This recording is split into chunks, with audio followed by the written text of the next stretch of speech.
இந்த ஆலயம் உனக்காக.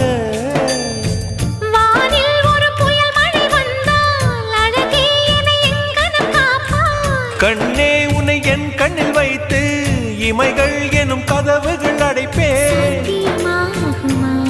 நான் சத்தியம் செய்யவா?